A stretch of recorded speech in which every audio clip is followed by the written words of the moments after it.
Saya bukan ni benda dalam masjid ni. Ada dulu ada orang nak bagi pingat kat saya. Bukan Datuk lah, Datuk Seri.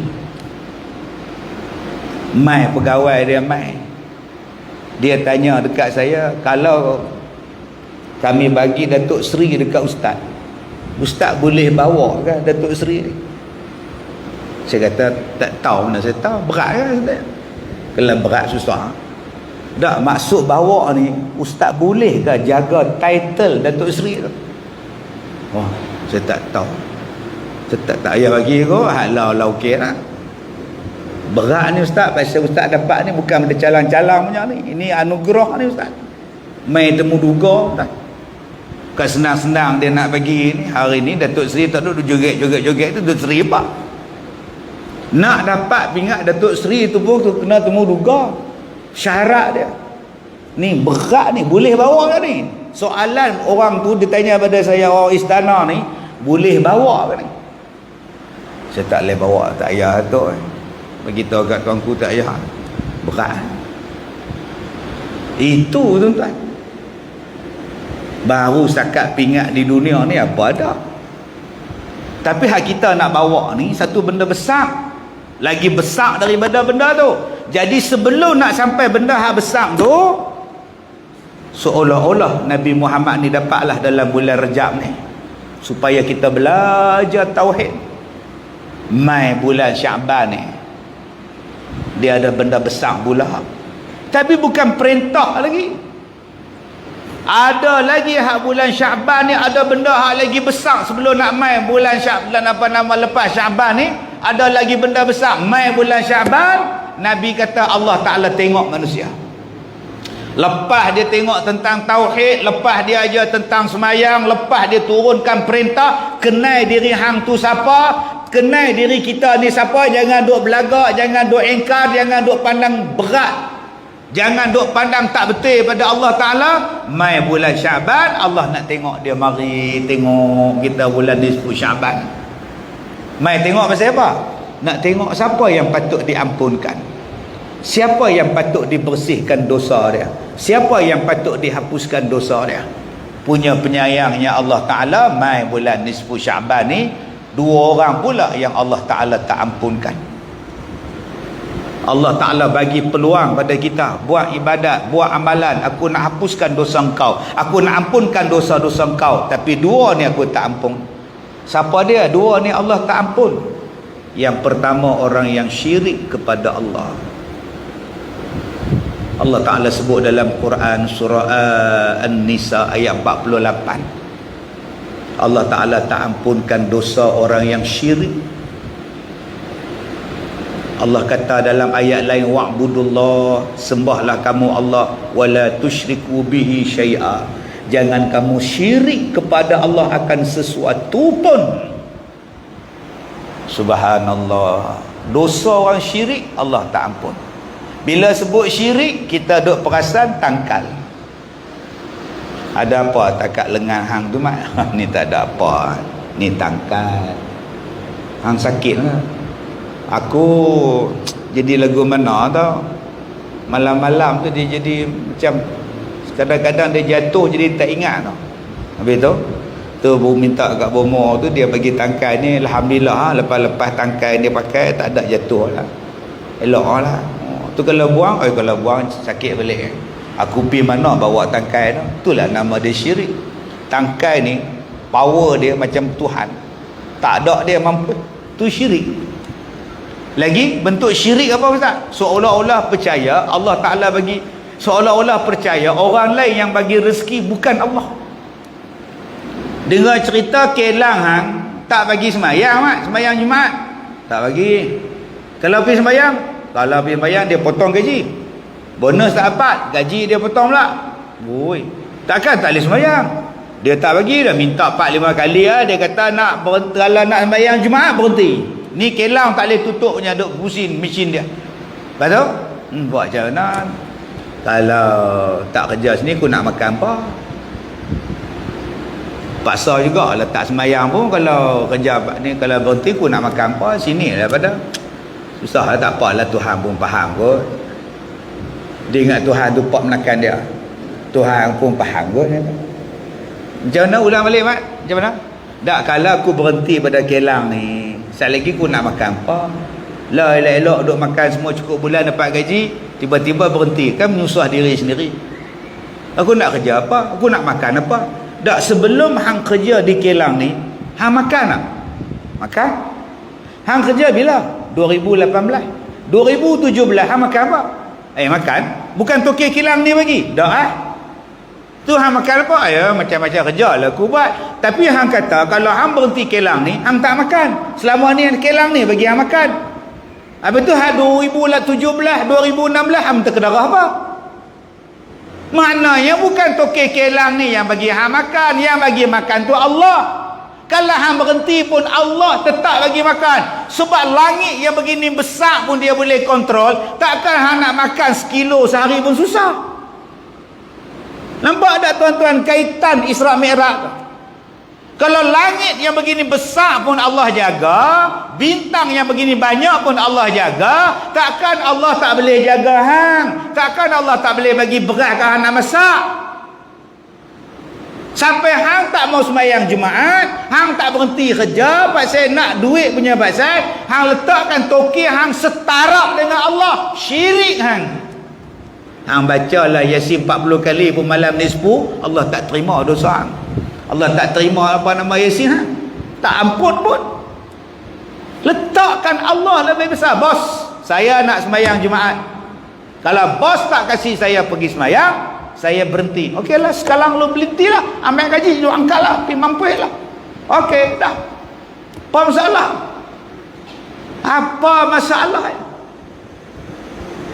Allah, tuan-tuan. Orang yang syirik pada Allah, habis. Dia menganggap ada perintah lain yang lebih baik daripada Allah, habis. Dia marah pada Tuhan. Pasal apa Allah bagi mati anak aku?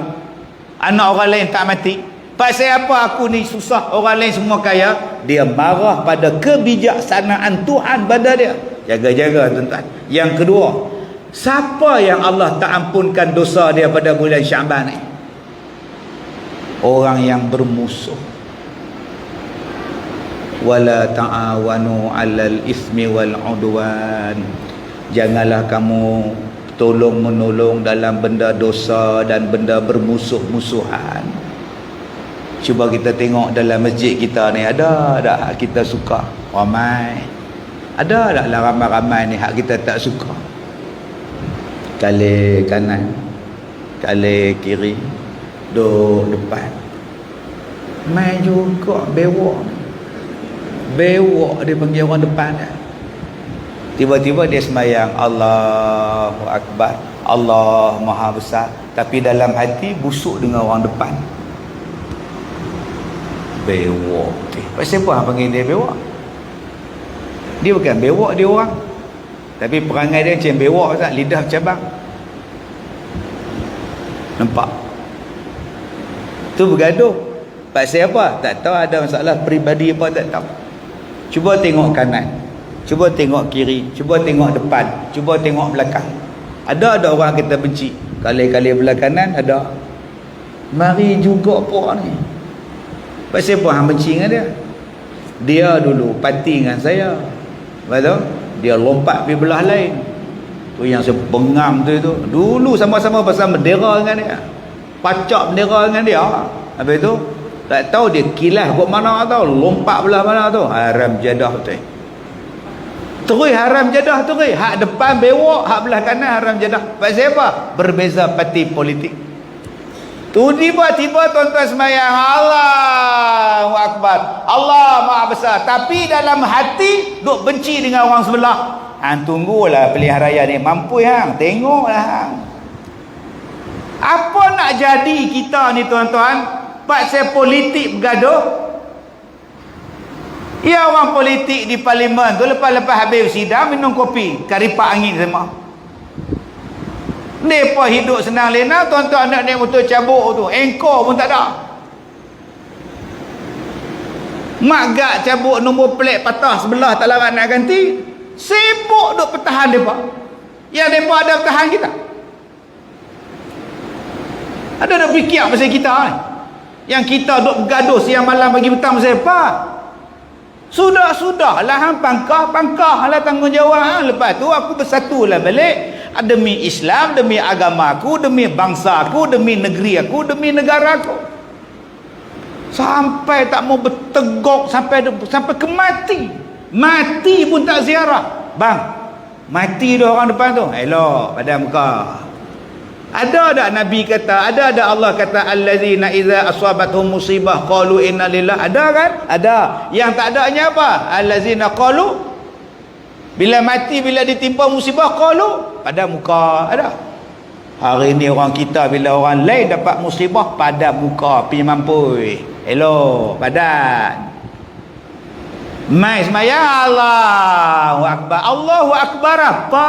Kalau betul-betul hang bertauhid, membesarkan Allah, hang kecil, dia kecil, orang depan kecil, orang kiri kecil, aku sama-sama kecil, aku takut pada Allah. Allah perintahkan aku sambung silaturahim, aku sambung silaturahim.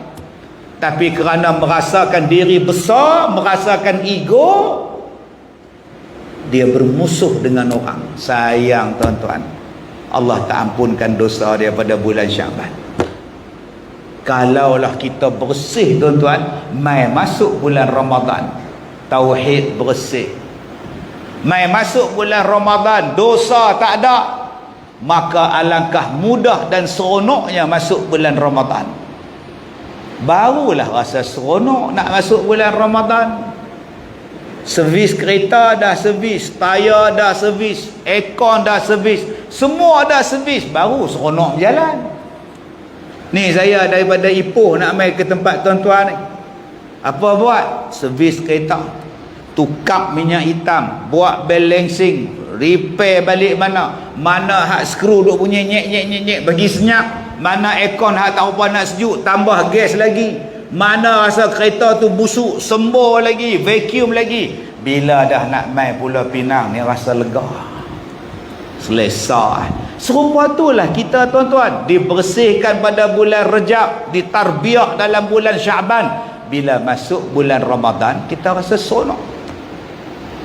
Sebab tu orang yang ditarbiah pada 2 bulan pengapit Ramadan ni, mai bulan Ramadan ni tuan-tuan, dia rasa tak sabar nak puasa.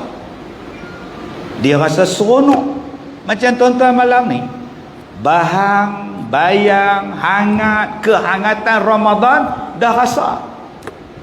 Dah rasa dah tuan-tuan, kehangatan Ramadan tu main dah. Hak mari ramai-ramai macam ni duk terbayang dah, nanti tarawih pun nak semayang lagu ni. Tambah-tambah pula nanti kalau mereka kata boleh rapat balik sah, Allah, lagi seronok. Dah nampak dah tiang mana aku nak duduk. Tang sini panas, tak kena kipas. Yang ni cantik kipas tu talau pula. Kena pula kipas jenis tak bergerak dah. Dia cuk dia aim tu, dia yang tu direct tang situ. Dia cuk. Aku sok tarawih tang situ. Pasal kipas tak pusing main tegak kat dia. No, tak usah berebut lah tahu, kipas helikopter tu ada. Tak cukup kipas lagi tu, aircon pula. Kita dah rasa dah hangatnya Ramadan ni. Sebab tu Ramadan ni nama dia hangat. Dia bukan sejuk, dia bukan basi. Ramadan ini kita rasa seronok, rasa hangat tuan-tuan nak buat ibadat. Dia bukan basi, dia bukan sejuk. Sejuk ni malas. Aku rasa malas. Tetapi kalau rasa hangat, subhanallah. Tuan-tuan yang saya hormati, dulu saya mengajak masjid ni, mengajak rumah Abang Li, mengajak Taman Pau. Tahun bila tuan-tuan cikgu Asdan? Masjid Batu tahun 90-an. Masjid Batu, Masjid Matang Janggui, lama lah. Hak mari malam ni, waktu saya mengajak di Masjid Matang Janggui, Masjid Batu, dia pun baru menyusu mak dia apa. Tak beranak berada ke. Sampailah 20-22 lah Ustaz Kazim duk ceramah lagi. Duk muda macam tu, tu mula perasan. Tuan-tuan, 32 tahun dah. Saya ingat saya sakit santau tahun 97, saya mengajak Masjid Batu. Masjid Matan Janggut. Sebulan, 2 bulan, 3 bulan tak mengajar. Masa tu pengurusi dia Haji Mukhtar. Haji Mukhtar mai rumah, Ustaz Syahril Long mai rumah. Saya ingat dia kata, Ustaz Haji Mukhtar kata, entah bila mengajar boleh bila. Tu Haji Mukhtar. Style dia cakap macam tu. Tengoklah kalau saya sihat saya pergi balik. Sampailah saya dah ingat tahun 97. 98 mula-mula saya kena santau. Waktu mereka mai rumah saya tu tuan-tuan, waktu saya sakit mula-mula tu, rumah saya duduk di kampung Kuala Pari, di Ipoh, Menglembu Ipoh. Tingkat atas rumah orang, tingkat bawah saya duduk. Tuan-tuan ingat cerita Kasim Selamat dengan rumah Abang Ali? Macam tu lah rumah saya. Rumah saya dengan lantai orang atas sama-sama sejengkai yang lebih daripada kepala saya. Kepala saya ni sejengkai tu rumah dia. Kalau orang atas jalan di atas, saya di bawah ni duk dengar dia berjalan. Sewa RM130. Baik sikit pada rumah Kasim Selamat. Sebab rumah Kasim Selamat Abang Ali tak ambil sewa. Cik Kasim dia rumah Abang Ali 1 sen sewa, Abang Ali tak ambil. Ni Cik Kasim ada orang main nak sewa rumah Abang Ali, di Abang Ali harap Cik Kasim faham lah no. Saya faham Abang Ali. Tentu ingat cerita tu. Abang Ali, ambillah saksofon ini, bayarkan sewa rumah saya. Abang Ali, tunjukkan di mana pintu saya nak keluar. Tergagau-gagau Kasim Selamat keluar. Penyewa baru kata apa? Kasihan abang kan. Ya kasihan. Dah kasihan apa sewa? Siapa pergilah dia duduk. Tuan-tuan yang saya hormati, tuan-tuan tengok rumah Kasim Selamat, macam itulah rumah saya. Cuma saya tak kena bongkok macam Kasim Selamat. InsyaAllah benda ni saya akan buat dalam filem saya yang terbaru. Benda ni tuan-tuan boleh tengok dalam filem saya yang terbaru. InsyaAllah rakamannya bermula lepas Hari Raya Puasa.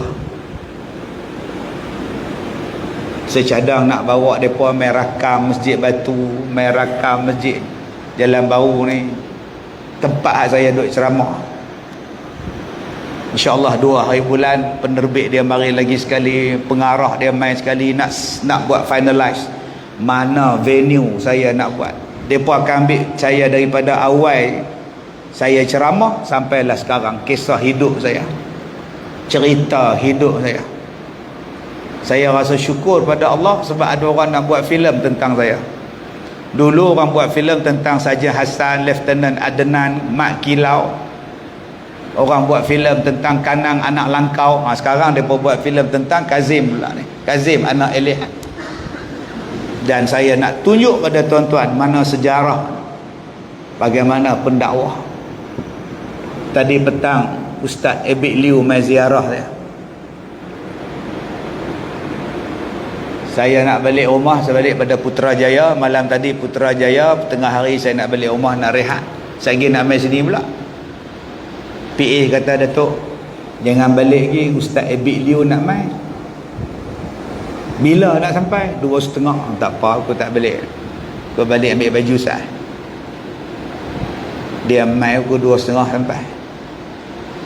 Dia tengok saya berlinang air mata. Dia kata, Ustaz lagi teruk perjuangan Ustaz daripada saya. Susah payah Ustaz dalam dakwah ni dengan saya beza banyak. Ustaz ni tok guru saya. Saya mengaji dengan Ustaz, saya ikut Ustaz. Tapi Ustaz kuat, Ustaz tak pernah rebah. Kalau tumbang bangun balik, kalau tumbang bangun balik, kalau jatuh bangun balik. Saya nak belajar dengan Ustaz. Saya kata, Ustaz Ebit oi, waktu kita senang, ramai mengaku kawan, ramai jadi adik-beradik.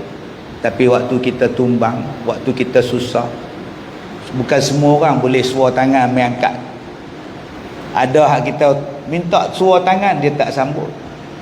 Ada hak main pijak kita lagi. Saya kata, hak duk pijak, hak duk tak suar tangan ni bukan orang hak bodoh-bodoh ni. Orang hak sama perjuangan dengan kita. Dia pun suka kita jatuh. Kita ada Tuhan. Ustaz Habib bergantung dengan Tuhan, jangan bergantung dengan manusia. Itu saya cakap ada tadi.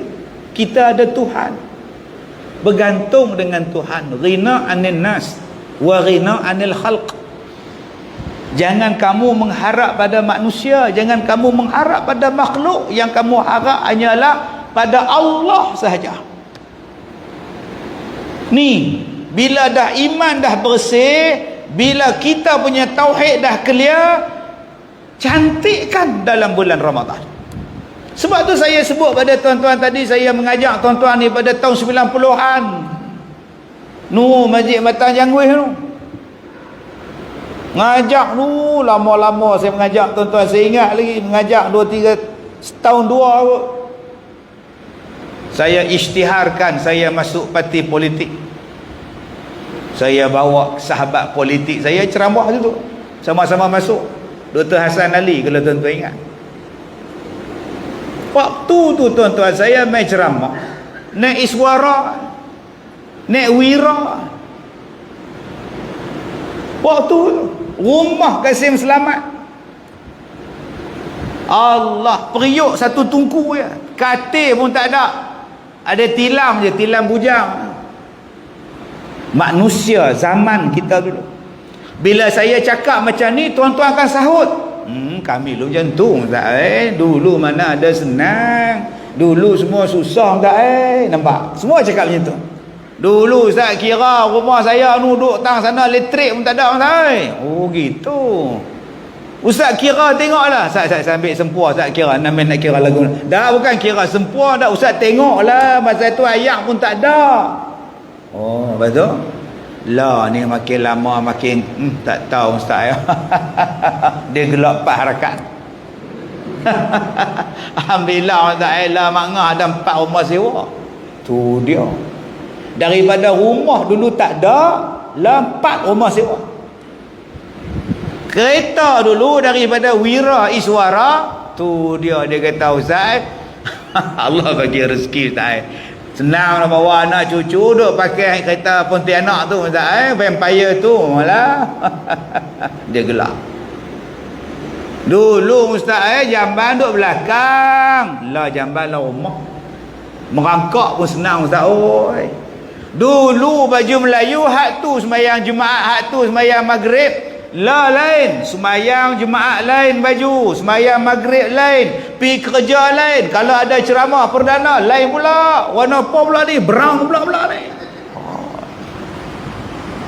Pasal apa? Sebab hidup kita semakin lama semakin bagus. Hidup kita dalam dunia semakin lama semakin bagus. Dulu bukannya ada handphone ni 7, 8, 9, 13, 14 tak ada. Mai 90-an handphone mula nak ada. Handphone besar batang, jenis batang bola pokok, kita ingat batang rupa handphone. Hidup kita makin canggih, hidup kita makin bagus, makin bermutu, makin bagus, makin bermutu. Tuan-tuan tengok tu, dulu Auto City tu tang mana tak ada apa. Saya duk mengajar ni daripada Auto City tak ada apa sampai jadi ada apa. Dulu rumah pangsa tu Allah tak ada apa, daripada tak siap sampai siap rumah pangsa sebelah Auto City tu. Mai belah ni pula kan, masuk ke masjid tuan-tuan ni kan, mula-mula kona tu Porsche. Lepas Porsche tu berguna macam-macam lah, klinik lah, apalah. Dulu bendang nak sampai ke Petron, nak sampai stesen minyak tu, bendang saja lah. Cuba tuan-tuan tengok, hidup kita makin bagus. Soalan dia, yang makin bagus itu kita tinggal ke kita bawa? Rumah kita hak makin bagus ni kita tinggal ke kita bawa? Rumah hak kita buat sekarang ni tinggal terus ke bawa terus? Kereta hak kita duk sayang ni bawa ke tinggal? Segala kekayaan, kemewahan yang kita ada ni bawa ke tinggal? Tinggal. Habis tu yang dibawa ke mana? Apa benda yang dibawa? Yang dibawa ialah amalan. Soalannya, harta benda berubah, kemewahan berubah, kemajuan berubah, kecantikan makin bagus, tetapi amalan berubah atau tidak? Kualiti amalan makin bagus atau makin teruk? Kualiti sembahyang sama ataupun tak sama dengan yang lepas-lepas? Sedangkan yang nak dibawa menghadap Tuhan amalan, yang nak dibawa menghadap Tuhan sembahyang. Sepatutnya yang tu yang makin cantik, bukan yang nak ditinggalkan. Rumah nak ditinggalkan, dicantik-cantikkan. Kereta nak ditinggalkan, dihias-hiaskan. Tadi saya tengok dalam media sosial tadi, satu orang kaya dia nak beli kereta besar. Dia kata kereta ni dah okey, besar dah cantik lah. Ini kalau buat tandas semua ni cantik ni. Ini kalau habis dalam 250,000 cantik dah. Buat custom made balik dalam ni. Dia harga kereta tu pun dekat juta dah. Nak perhabis lagi setuku juta lagi. Nak buat dalaman decoration pula. Banyaknya duit. Allah Ta'ala bagi rezeki. Untuk apa? Untuk buat rumah yang boleh dia tidur dalam kereta tu. Untuk nak buat kereta macam rumah dalam kereta tu. Padahal kalau dia mati, kereta tu tinggal. Soalan yang kena tanya, sembahyang hang cantik tak? Ibadat hang cantik tak? Yang nak dibawa, disoal, dibalas hak tu. Sebab itu Allah datangkan bulan Ramadan, bulan untuk kau cantikkan ibadat kau.